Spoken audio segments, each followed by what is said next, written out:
안녕하세요. 지난 비디오에 이어서 11번째 질문인 데이터 사이언스 직업을 찾는데 가장 고려해야 할 요소는 무엇일까요? 라는 질문에 대해서 여기 응답이 있는데 이 응답들이 어떤 의미인지를 한번 찾아보고 싶어서 그 어떤 질문인지를 찾아봤어요. 그건 퀘스천 그 데이터 프레임에서 이제 잡팩터라는 항목이 스트링이 들어간 그 것들을 모아서 봤더니 그 퀘스천 항목 컬럼에서 찾아서 퀘스천으로 한번 봤어요. 그랬더니 여기 그 뭐 랭귀지, 오피스, 컴펜세이션, 베네핏, 뭐 오퍼 뭐 이런 내용들이 있는데 이 내용들을 바탕으로 설문조사한 내용을 이렇게 히트맵으로 그려보았습니다. C본의 히트맵으로 그려보았고요. 여기 보면은 1에 가까울수록 상관관계가 높은 거고 여기 맨 오른쪽이 그 very important로 정렬을 했어요. 그랬더니 learning, 과연 얼마나 배울 수 있는 곳인지가 가장 중요하고 그 다음에 근무 환경, 그 사무실 근무 환경이라든지 뭐 파이썬이나 R 어떤 언어를 쓰는지 그 다음에 셀러리 급여가 어느 정도 되는지 그 다음에 경영 정도 상태가 어떤지 그 다음에 어느 정도의 경력을 원하고 그 타이틀 그 직무 타이틀은 어떻게 되는지 이런 것들이 중요하다고 해요. 그리고 봤더니 생각보다 뭐 리모트라든지 회사가 투자를 받았는지 그 다음에 리더가 얼마나 레퓨테이션을 가지고 있는지 다이버시티 이런 것들은 그렇게 크게 중요하지는 않다고 해요. 그래서 이걸 다시 바플롯 형태로 그려봤더니 역시나 얼마나 배울 수 있는 곳인지가 가장 중요하다고 해요. 제가 그 잡을 찾는다고 해도 얼마나 배울 수 있는 곳인지가 가장 중요한 요소가 될 것 같아요. 네, 그리고 그 다음으로 데이터 사이언티스트가 되기 위해 학위가 중요할까요? 라고 University Importance라는 그 항목을 카운트 플롯으로 그려봤더니 네, 대부분이 매우 중요하다고 해요. 그래서 이 그래프를 연령대별로 다시 한번 보고 싶어요. 그래서 이번에는 플롤리라는 시각화 툴을 그 임포트해서 사용해 보도록 할게요. 여기에서 그 연령대별로, 에이지별로 그 대학 교육의 중요성을 한번 살펴보도록 할게요. 여기서 봤더니 그 중요하다. 그 다음에 별로 중요하지 않다. 그다음에 그 중요하다. 이렇게 해서 그래프를 그려봤더니 20대에서 30대에 40대가 그 대학 교육이 굉장히 중요하다고 응답한 사람들이 많이 있어요. 그래서 50대로 내려갈수록 좀 적은 편이고, 네. 그래서 마치 연령대 그래프를 좀 찍어본 것 같은데요. 20, 30대는 대학 가기가 매우 중요하다고 생각하고 연령대가 높은 응답자들은 그다지 중요하지 않다고 응답을 했어요.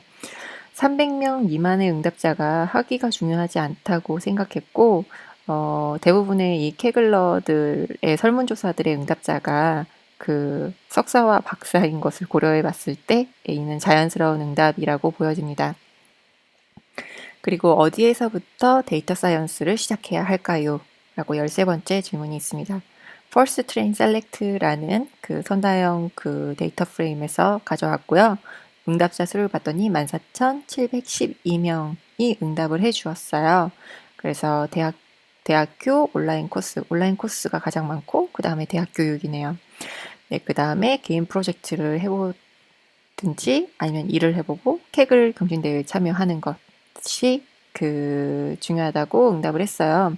그 대부분의 응답자가 학사 학위 위상으로 대학 교육에 대한 중요성을 부여했지만 그 가장 많은 응답자가 온라인 코스가 또 중요하다고 응답을 했습니다. 그리고 14번째로 데이터 사이언티스트 이력서에서 가장 중요한 것은 무엇일까요? 하고 봤더니 가장 중요한 게 머신러닝과 관련된 그 회사의 업무 경험이 가장 중요하다고 하고 그 다음으로 캐글 경진대회 성적, 그 다음에 기타 포트폴리오, 그 다음에 학위가 중요하다고 되어 있어요. 예, 그리고 그 다음으로 이제 머신러닝 알고리즘을 사용하기 위해 과연 수학이 필요할까요? 예. 요즘에 수학이 엄청나게 저도 수학 때문에 스트레스를 받고 있는데 저도 수포자 중에 한 명이에요. 그래서 사이킨런과 같은 라이브러리는 세부 정보를 추상화해서 기본 기술을 몰라도 머신러닝 모델을 프로그래밍 할 수가 있어요. 네, 실제로 사용해 보니 그렇더라고요. 그럼에도 그 안에 있는 수학을 아는 것이 과연 중요할지 대해서 여기서는 현재 지금 코딩 업무를 하고 있는 사람들에게 이 질문을 물어봤어요. 그리고 이 질문에 응답한 사람들을 세어봤더니 7,410명이 응답을 해주었고요. 그 다음에 봤더니 현재 그 기술과 관련 없는 사람들에게 설명할 수 있는 정도라면 충분하다는 응답이 조금 가장 많았고요. 그리고 조금 더디더라도 밑바닥부터 다시 코딩해 볼 수 있는 게 중요하다. 그리고 그 다음으로 코드를 돌려볼 수 있는 정도, 그 스탠다드 라이브러리를 돌려볼 수 있는 정도, 그리고 그 다음으로 이제 그 알고리즘을 개선시킬 수 있는 정도로 필요하다라고 그 응답이 되었습니다. 네, 수학에 어떻게 해야 할지. 그래도 수학은 중요한 것 같기는 합니다. 네, 그리고 마지막 질문으로 과연 그 데이터 사이언스 업무에 대한 잡을 찾을 때 어디에서 일을 찾아야 할까요? 라고 질문을 했어요. 그래서 이거는 지금 현재 일하고 있는 사람, 배우고 있는 사람에게 물어봤고요.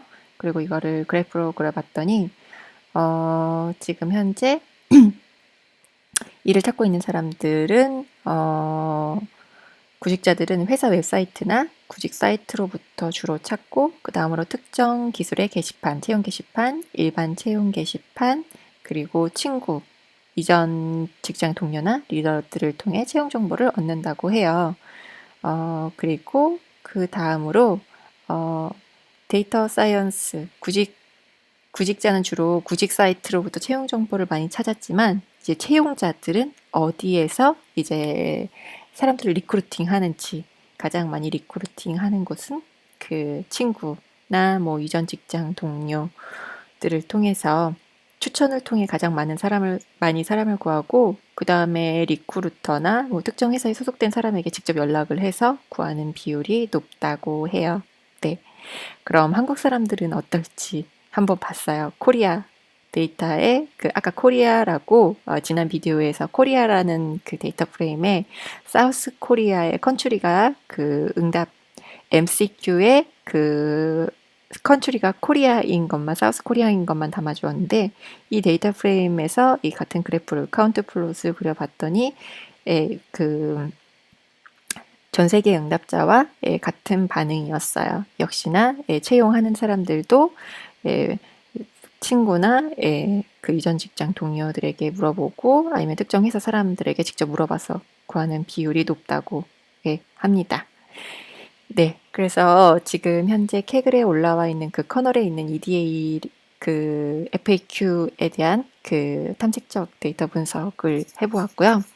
그리고 이 그 FAQ에 대한 커널을 보면서 뭔가 좀 느끼게 된 거는 이 설문조사 결과로 파이썬이 R보다 훨씬 많이 사용됨을 알 수 있었고요. 그래도 그 파이썬과 R을 모두 사용하는 사람도 많았어요. 이 노트북에 그래프를 그려보진 않았는데 다른 커널을 보니까 파이썬과 R을 모두 사용하는 사람도 많더라고요. 그리고 데이터의 수집과 정제는 어려운 일이다. 라는 것에 많이 공감을 했고요. 그리고 인기 있는 학습 플랫폼과 블로그, 유튜브 채널, 팟캐스트들을 알게 되었어요. 그 유튜브 채널은 여기에서 인기 있었던 그 유튜브 채널은 정말 재밌더라고요. 그리고 내년에 인기 있는 기술로는 딥러닝과 텐서플로우가 큰 차지를 할 것이라고 해요. 그리고 이 노트북에 사용된 이 코드들은 제 GitHub 계정에 올려놓았고요. 그 영상 하단에 소스 코드 그 위치를 같이 링크 시킬 거지만, 네, 여기에 들어가셔서 보실 수가 있습니다. 네, 감사합니다.